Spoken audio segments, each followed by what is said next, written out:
goods get moved through the airspace.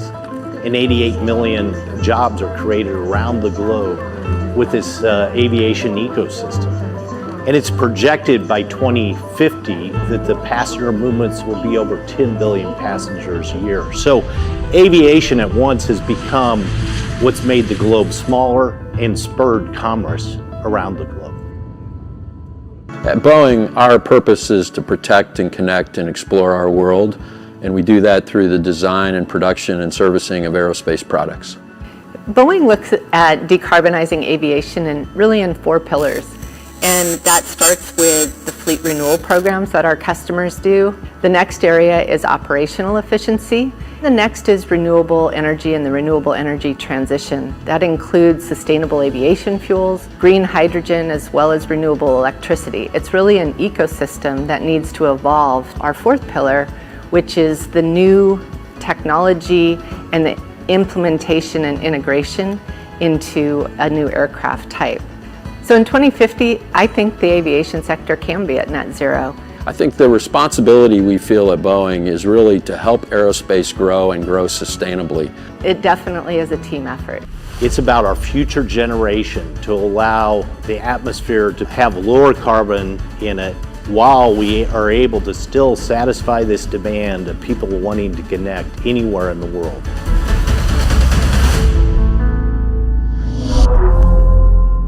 I just have to.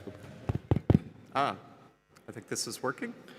Hello, everyone. Good morning. You're very welcome to the 7th Annual Aviation Summit from A4E. My name is Kevin Heine.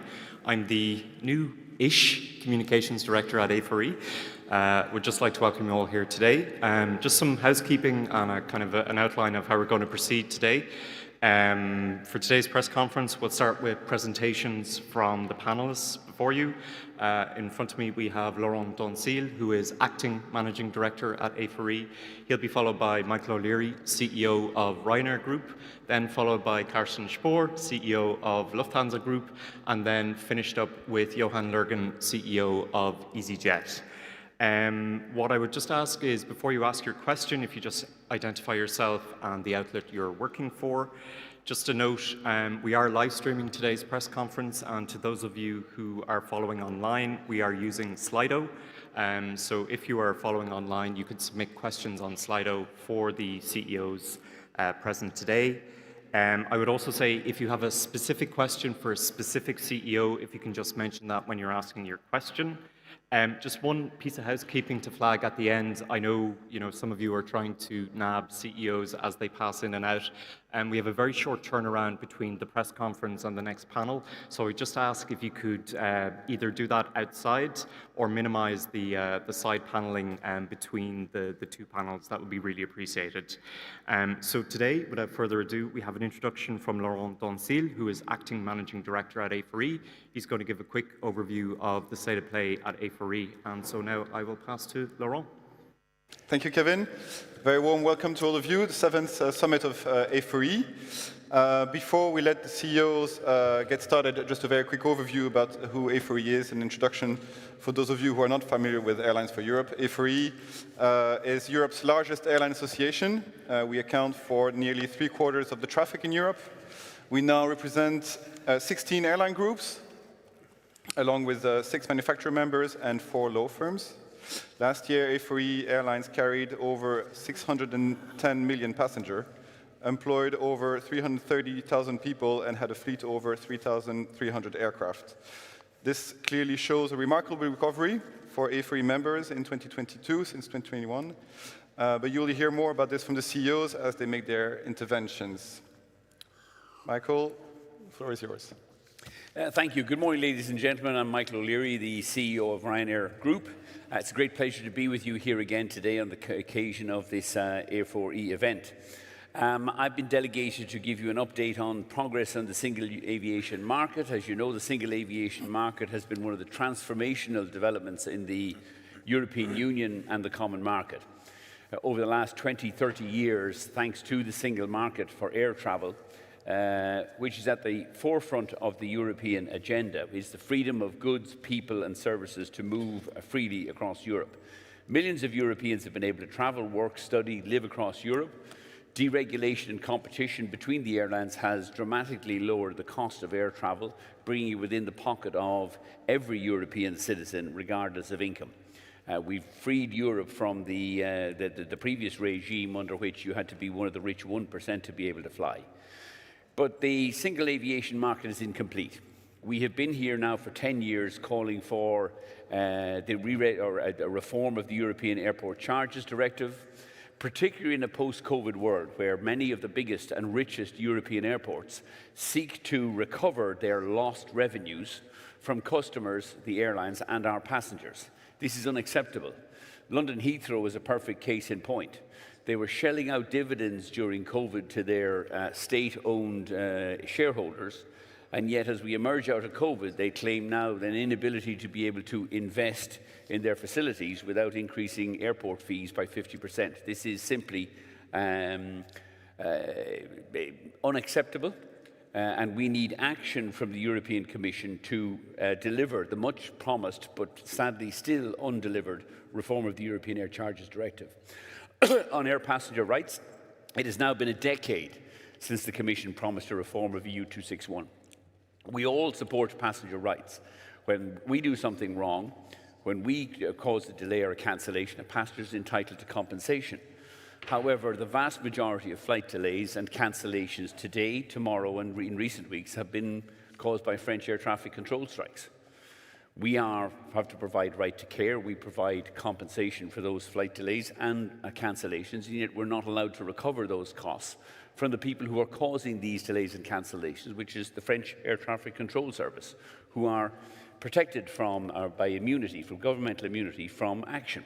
This is manifestly unfair. EU 261 is now costing Europe's passengers €5 billion on an annualized basis, and yet the scandal of ATC strikes continues.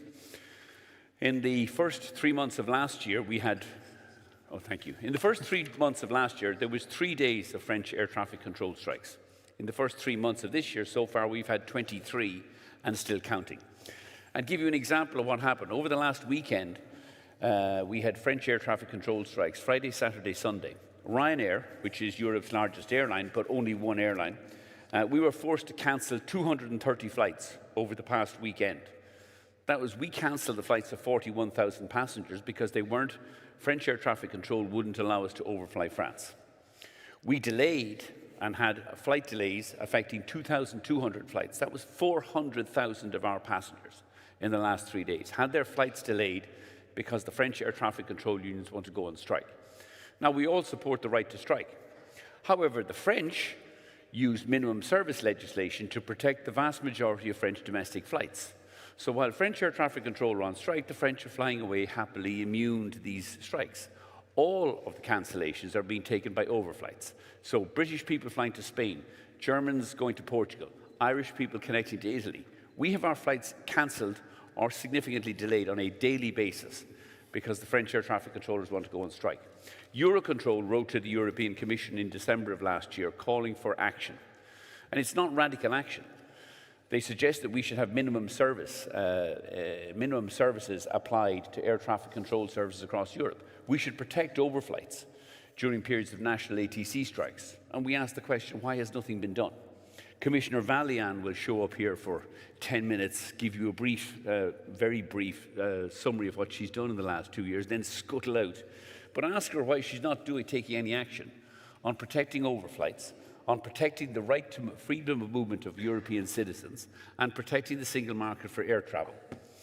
The European Union has done a terrific job during the Brexit negotiations of prioritising the single market and protecting the single market.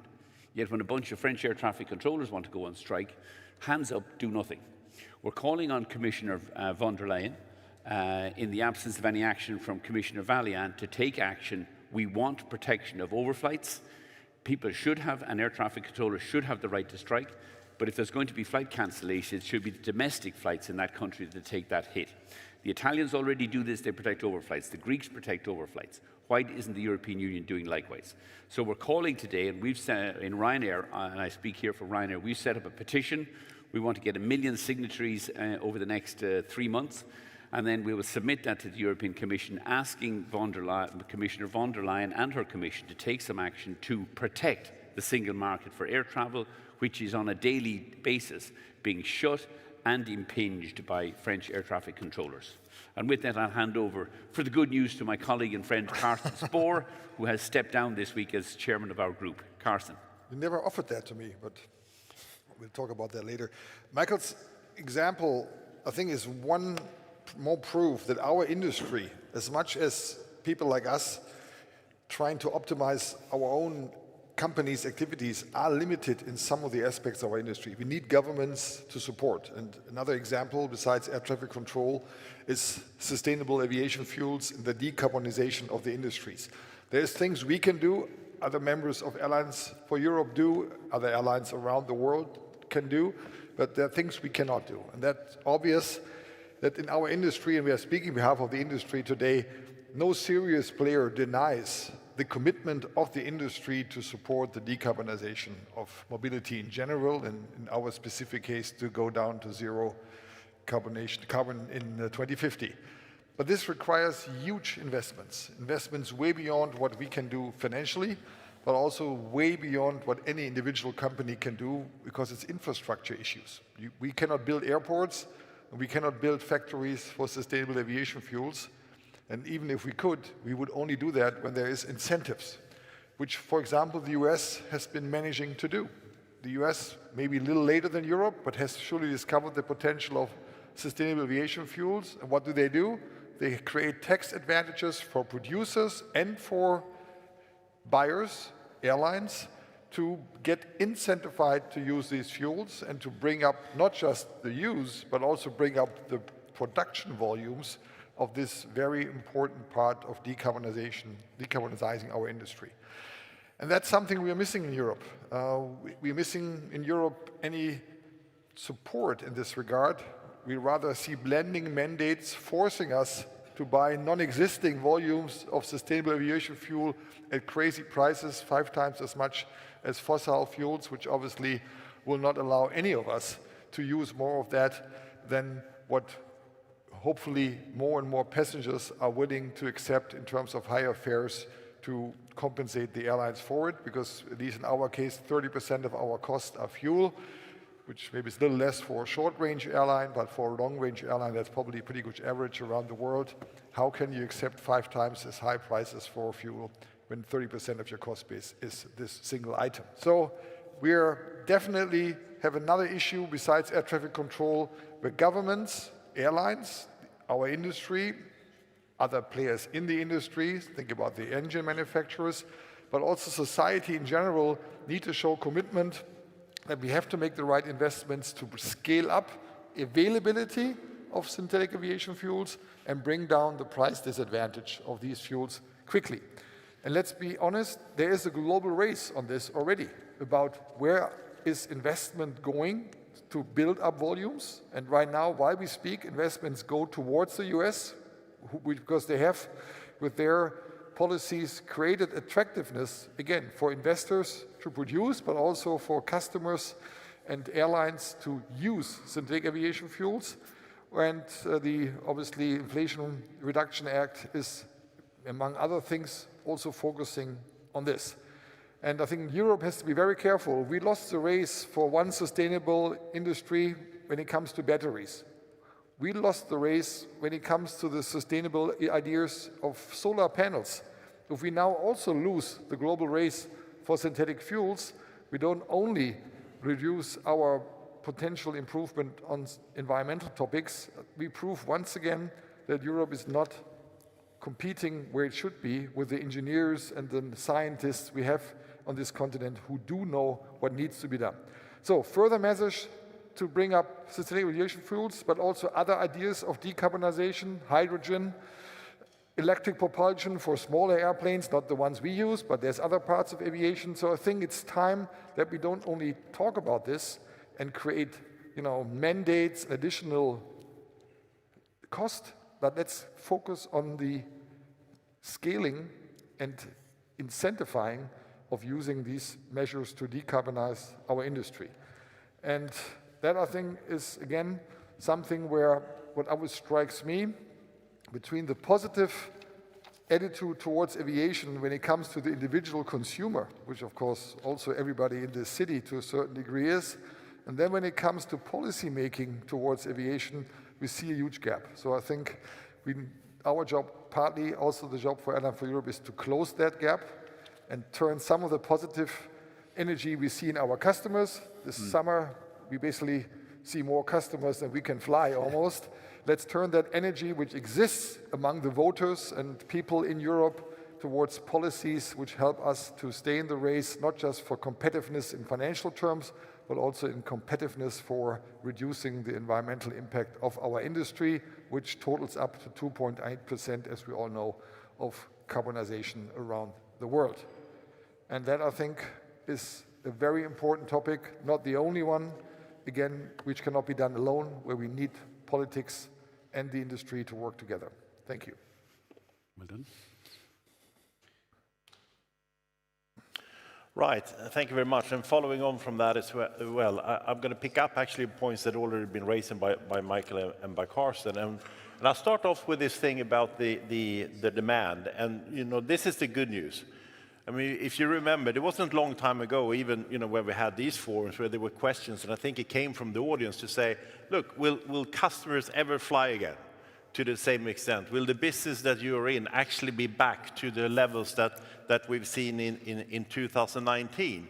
And I think we can say already right now that, you know, adamantly what we argued all along, absolutely yes, absolutely yes. And whether this is a pent-up demand or whether it is a new level of demand, we know now that people are putting this in terms of flying and traveling and taking their holiday, visiting friends and family, as in many cases, in many markets, as the number one thing that they want to do.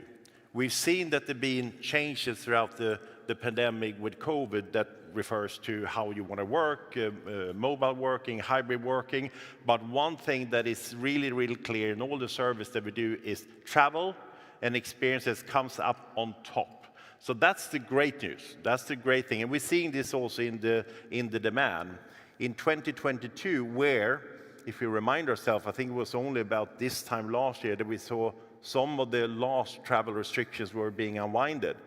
In that year, we saw that there were 9.3 million flights in 2022, which is equivalent to some 83% of the capacity that we had in 2019.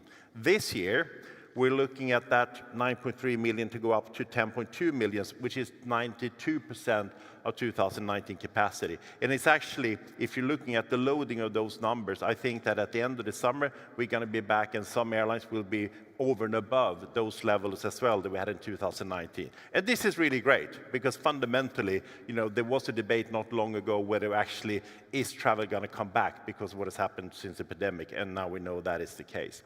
Now, one of the other questions that we also get a lot asked about and what we have focused a lot on, how can we make sure that we deliver a great experience for our customers? Safety and a great experience for the customer is really what this is all about. Now, the issue around this, and this is where I come back to Michael's point, that airlines is only one part of the aviation sector. But the fact is that since we are picking up the cost and we are consumer-facing to our customers, we are being seen as liable for everything that can go wrong in that chain. And we have a number of examples now with ATC, with air traffic controls, and then also airports, who causes us to do the delays and cancellations when the airlines are picking up the bill for that, and also the blame for consumers without having them to support and contribute into that process. And that just simply has to change. There's otherwise no incentives for them to do anything to the point that was raised before.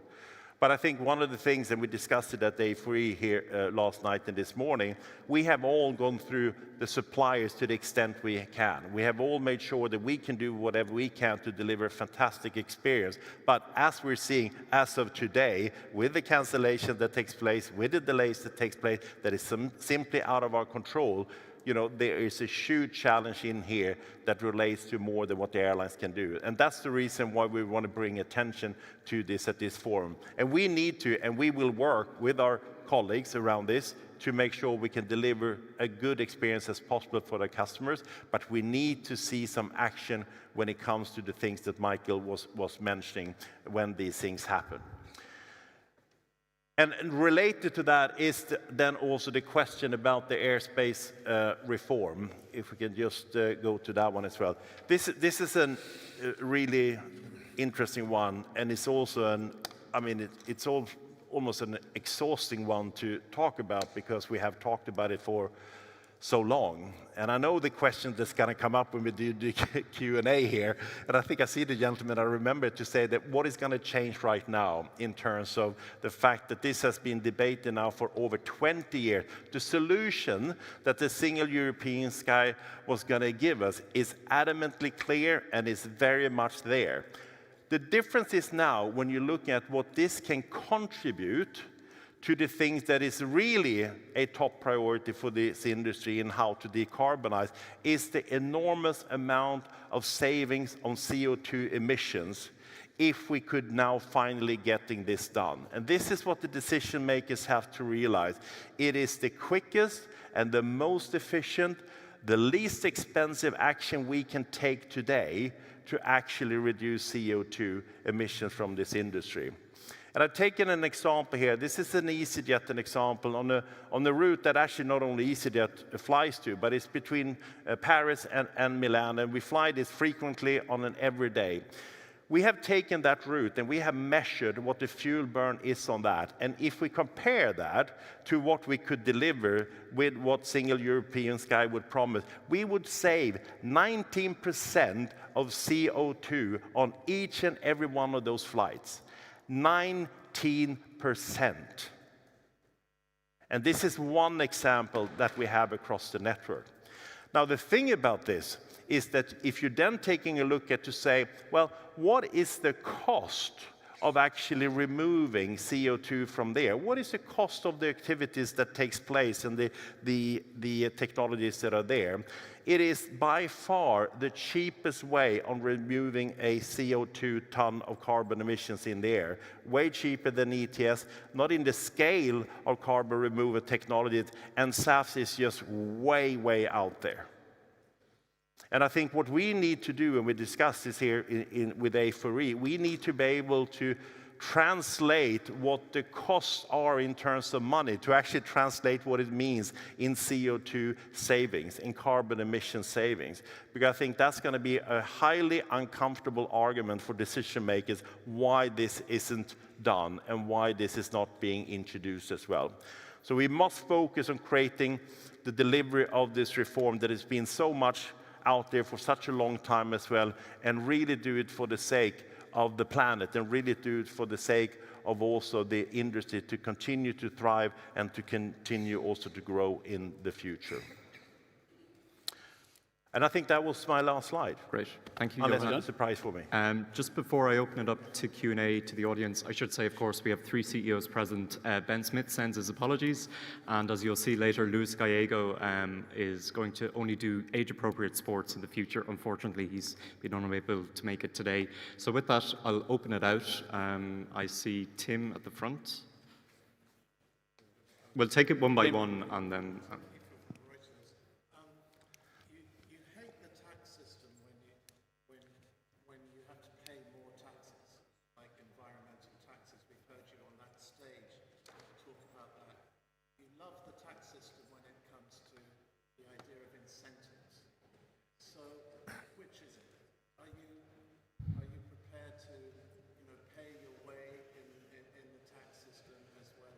Can I start with that one? Why should you get incentives for something that you have to do, really, in order to survive? Sorry, can I say on taxes, and I hand over to my colleague.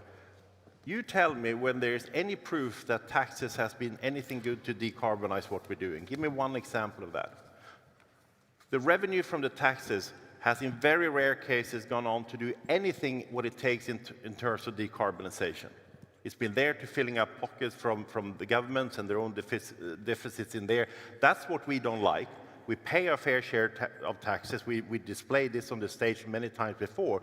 But I think what we're upset about, and certainly what I am upset about, is that why isn't that funds there to help us transition into something that we want to do, which is decarbonization in many aspects. And you know there are many taxes that are being called so-called green taxes, and it doesn't do anything with that. So you'd be prepared to pay more taxes if they Well, let's start by making sure that the taxes we're paying going on to decarbonize what we do.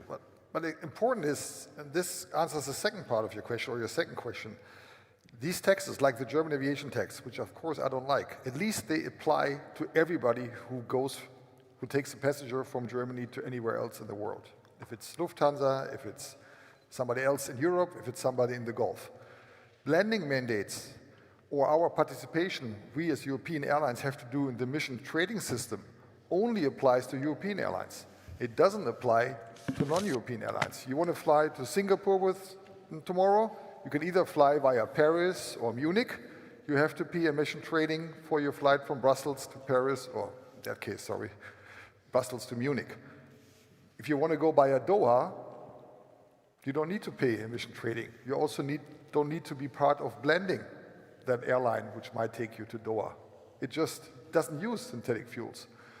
So carbon leakage at its best, the environment surely has no advantage, but the European airline industry has to live with the fact that it's cheaper to bypass environmental reduction ideas if you hub outside of Europe. So where's the environment upside on this? It's carbon leakage at its best, which in other industries, let's be honest, the European Commission has addressed as an issue. Why don't they address it also for our industry? Yeah, and on top of that, I can only support Eoghan's arguments on taxes. Yeah, and I would make the point on, last year we paid 650 million in environmental taxes. Governments have levied environmental taxes on our airline and on our passengers. When Gordon Brown introduced APD 20 years ago, it was going to be ring-fenced for environmental measures. Now all of that money is being trousered. None of it is being spent on environmental measures. And the point we as an industry make is, the market will not supply SAFs.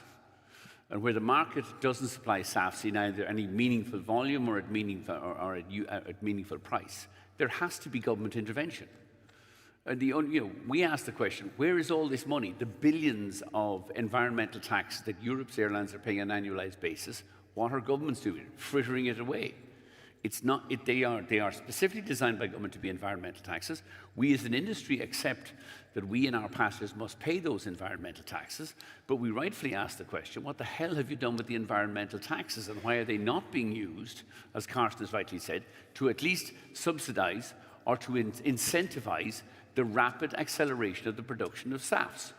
Because there isn't any other way of getting to net zero by 2050 unless the European governments take that environmental income that they are taking from us and our passengers and use it to massively accelerate the production and supply of SAFs, so that we can all benefit.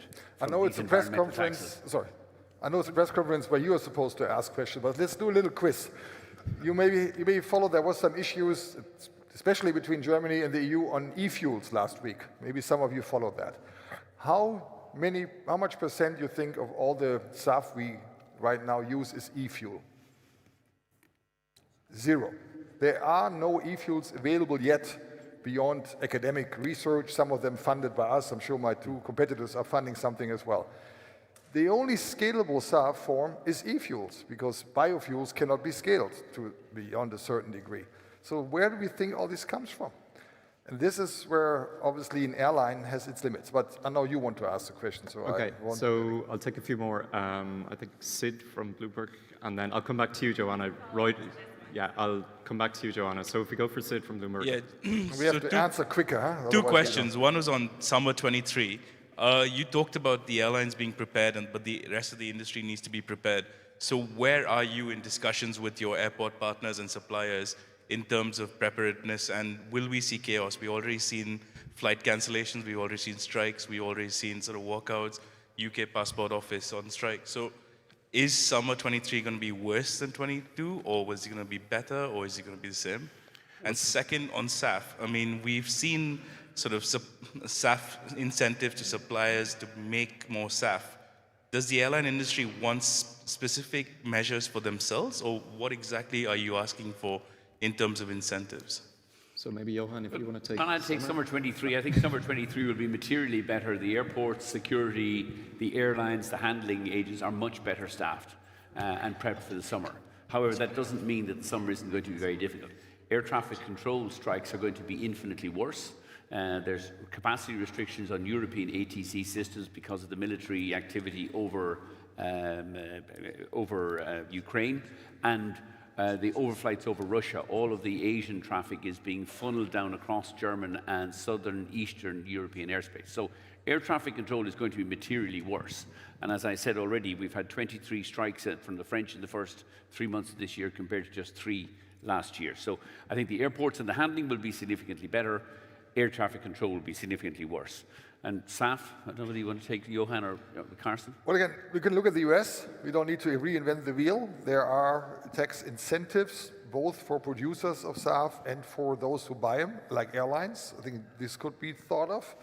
I think there could be even an incentive scheme beyond airlines where we just incentivize the oil industry and energy industry to even produce them. I think it's also a question, is it interesting for them to produce SAF versus producing fossil fuels? Right now, obviously, if you look at their margins, they're doing quite well without SAF, and that maybe is not the way to the future. And just to reiterate, all the SAF in the world we assumed would go to us would last 5 days. Let's say, take Lufthansa needs 20% of all the fuels in aviation in Europe, so for all of us, one day, all the SAF in the world would be gone if the European aviation industry would have access to everything produced right now in the world, all bio-based. So this is something where only significant investments of the political partners we have can change this issue, which is the issue of the next years. It's not something for 2060, 70, 80. It's something where we want to see results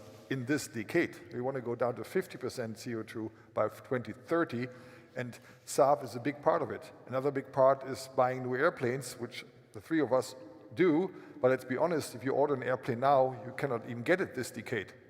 So we already know how many airplanes will be flying in Europe in this decade with newest technology among us and, of course, our competitors not present here today. So there's limits to what this part and pillar can do.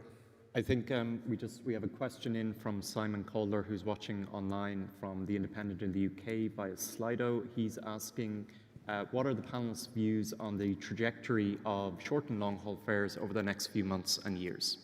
So basically, where are fares going to go over the next few months?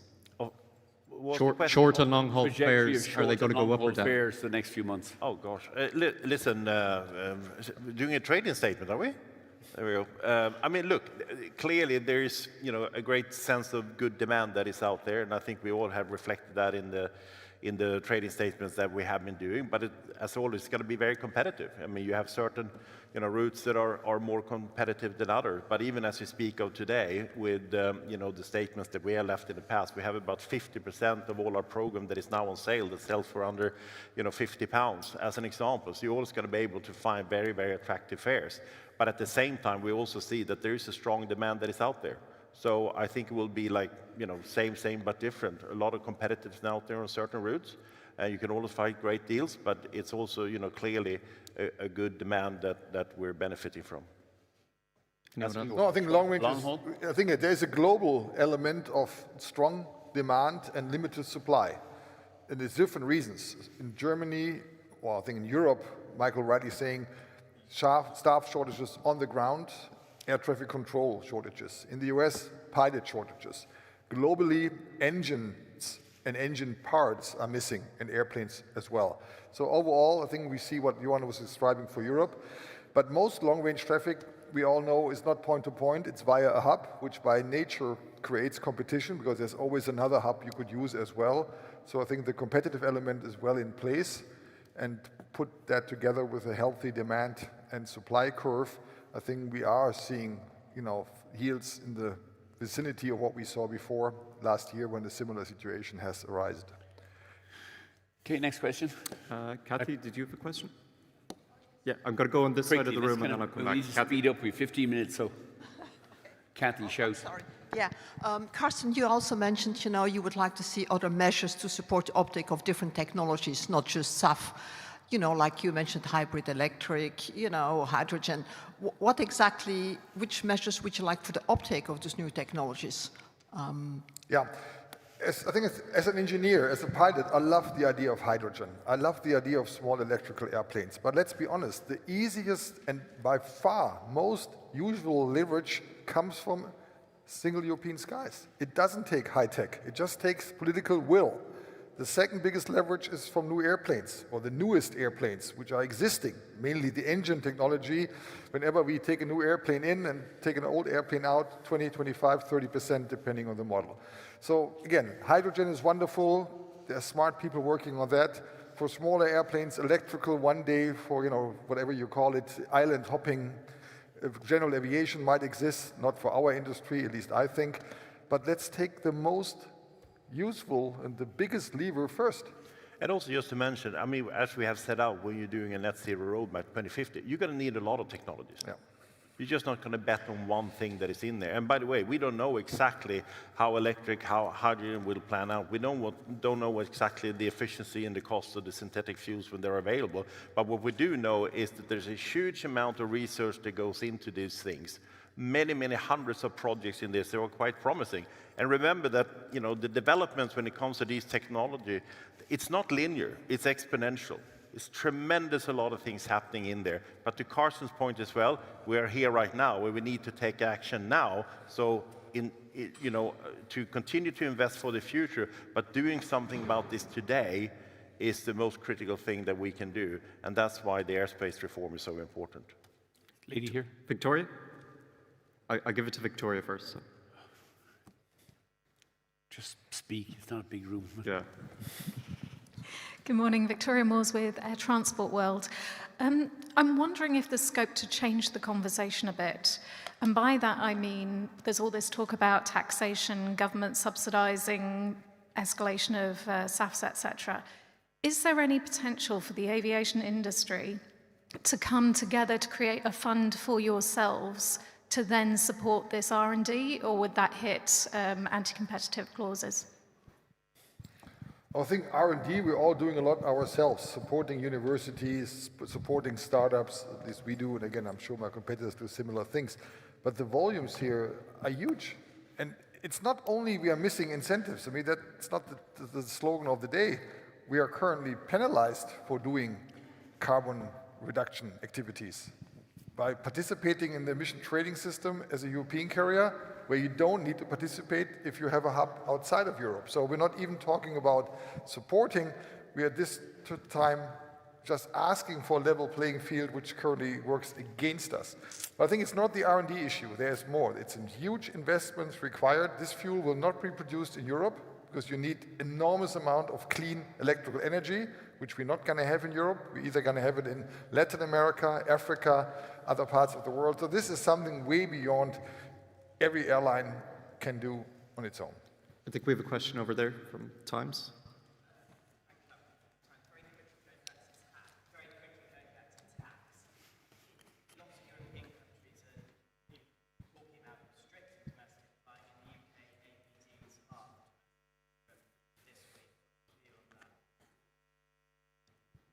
Well, I mean, I think the UK gives you a very good example of the way forward. They've halved domestic APD, and there's been a surge of new domestic routes have been opened up in this summer schedule. We opened a 2-aircraft base in Belfast yesterday. I think EasyJet have added some domestic routes. Reducing APD will result in dramatic growth in the UK marketplace, and the UK marketplace needs growth, having made such a balls of Brexit. They need as much all of the incentives you can get. But and I think there is. The purpose of A4E here in today is not necessarily to argue we just want all these environmental taxes taken away. We accept as an industry that our passengers will have to pay a fair share of towards their environmental footprint. What we're pissed off about is that money is not being used by governments who advocate using SAFs, who advocate getting to ambitious targets by 2030, 2050. They're not using the environmental taxation to stimulate the production of or the delivery of SAFs. We've seen no action from the European Commission on reform of air traffic control, which would eliminate 90% of flight delays across Europe. Think of the environmental savings that will be made from that. None of this there is very little delivery going on today. We're going to hear from Commissioner Valian later on. And I don't want to be distracted by new technology and all the rest of it. Ask the simple questions. What have you done on environmental taxation or on the production of SAFs? What are you doing about reforming the air traffic control around Europe, which is a mess? And when you got simple recommendations from Eurocontrol 4 months ago, what are you and the rest of your Commission doing to introduce those? If we allow the French, and the French are entirely free to use minimum service legislation to protect domestic flights, what's the Commission doing to protect overflights, to keep the single market or to protect the single market for flights across Europe? I think we And have a also, question in the front Ben, here. can I just say to that point as well? I mean, look, and I know you don't mind me saying this, you know, 50% of all the carbon emissions are delivered by about 6-7% of the flying that are long-haul flying. So whenever I have these discussions with people who want to restrict short-haul flying, I say, show me the benefit. What are you asking apart from restricting people's mobility of freedom? Because here's the thing, we know that if you're coming on to a train equivalent of a journey that is basically longer than 3 hours, 3.5 hours, they'll fly. So that is what the demand is out there. And then one can argue and say, well, that means that the train network isn't expanded to the way it should. Well, if you're putting in those infrastructure projects right now, you're going to take the carbon hit because it costs a lot of it.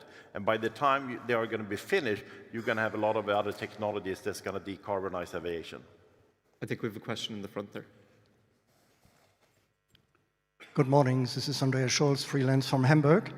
Concerns political willingness of EU TIC 261.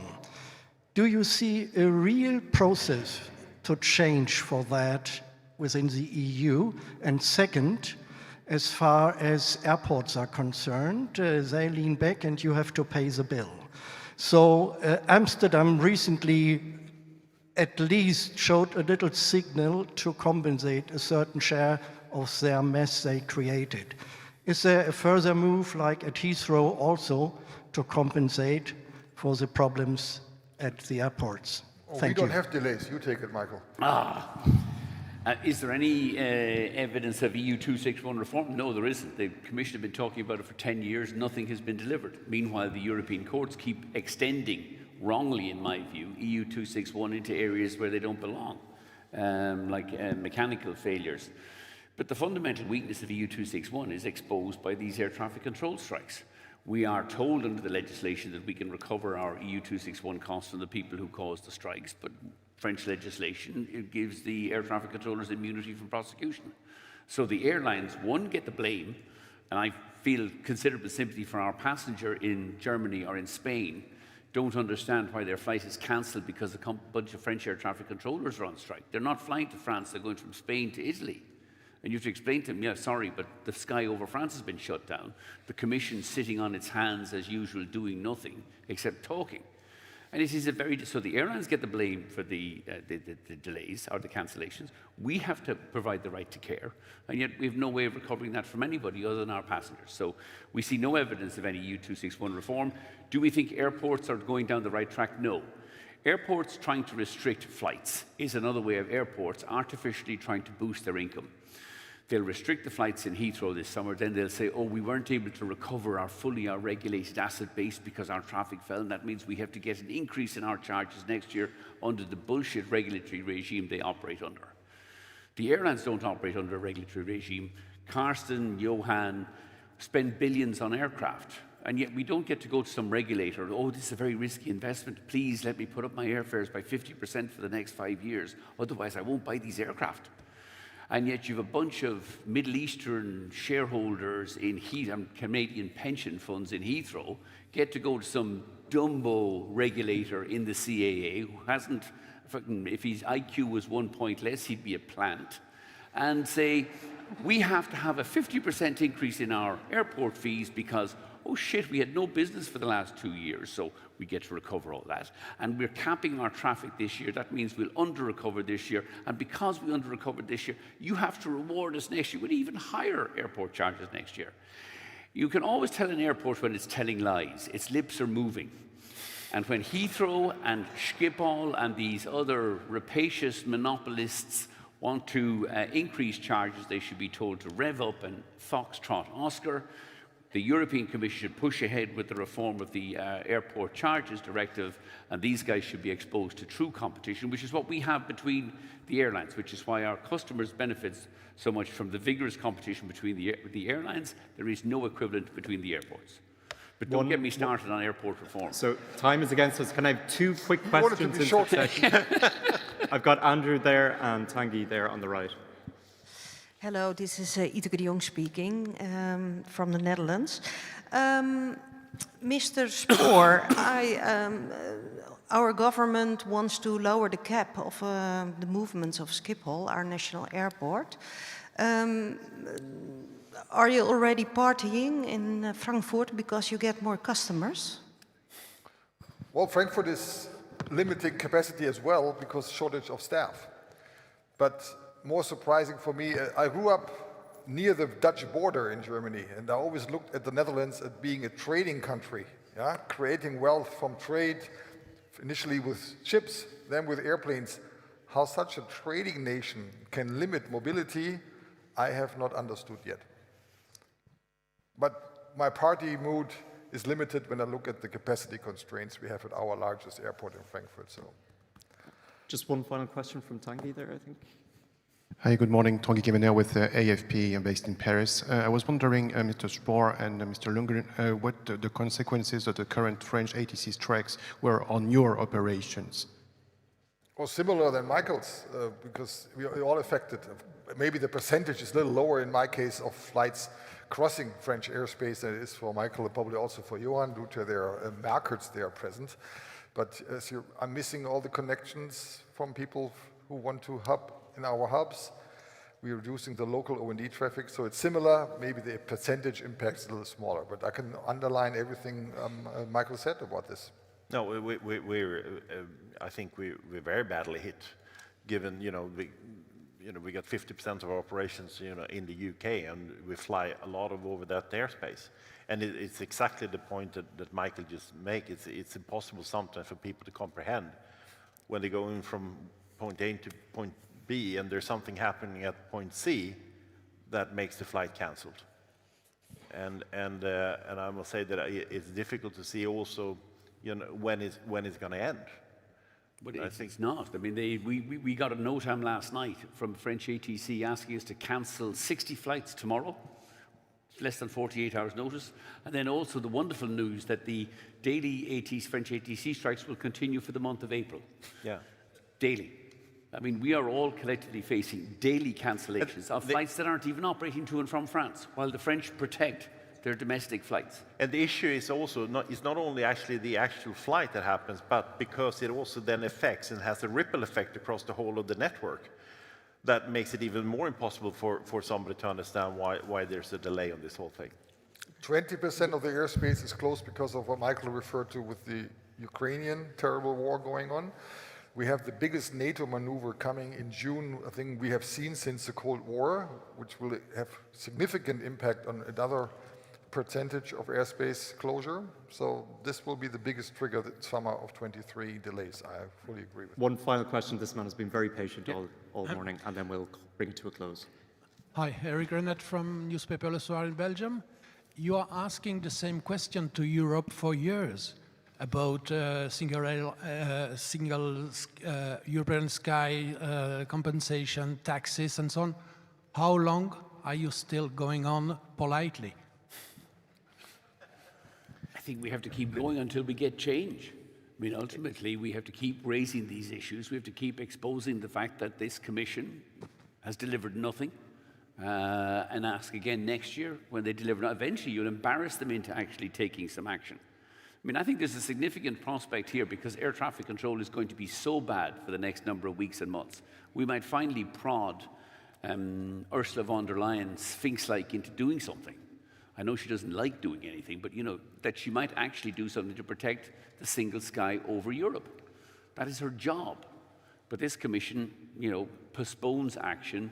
They talk about 2050 and 2030 and not about the 29th of March or the 30th of March. So from my point of view, we're going to keep using A4E. It's a great forum. It allows us to come here once, twice a year. And here's the checklist. Here's the report card on what the Commission has done. Nothing, nothing, nothing, Nothing. And you ask the questions. Okay. But also, I do think that there is an, I don't know if you want to use that word, but there is an opportunity now because of the right focus that we all have to decarbonize. And as we talked about today and we demonstrated as well, it is the quickest, the least expensive way to get CO2 savings. This is one of the best things that anybody can do in order to decarbonize what we're doing. That focus wasn't there not long ago. That is here right now. So we need to make sure that we almost translate what the airspace reform will do in terms of the savings on CO2 emissions. Because if you have that available and you look at that, because we discussed this morning, you know, there's a difficulty around that because it can easily become quite technical about how do you move the corridors, how do you change the descents and the approaches, and how does it work, and what would it actually do, and where do we fly, and what altitude, and can we have unrestricted way of getting up in the air? That's when you lose a lot of people. Instead of saying, look, it's 19% wasted CO2 emissions on the route that people fly daily on because of your inability to take a decision on this, on a proposal that's been out there for 20 years. And when it comes to sometimes the argument, oh, it's a sovereignty about the airspace and it's for military reasons we can't do it because we need to have that space there. As a military high commander said to me the other week, look, we'll take the airspace when we need it. Regardless. Regardless. So we don't need to have a plan to do it. We just take it and you get a note and you can't fly. There's no excuse from the military point of view that we can't have an efficient airspace in today's Europe. Okay, I think we'll draw to a close. We're way over time. Thank you very much, everyone. If there are any follow-up questions, you can follow up with us afterwards. We'll reconvene at 11:30 in here for the first session. Thank you. Great, well done. Thank you. Thank you. Well done.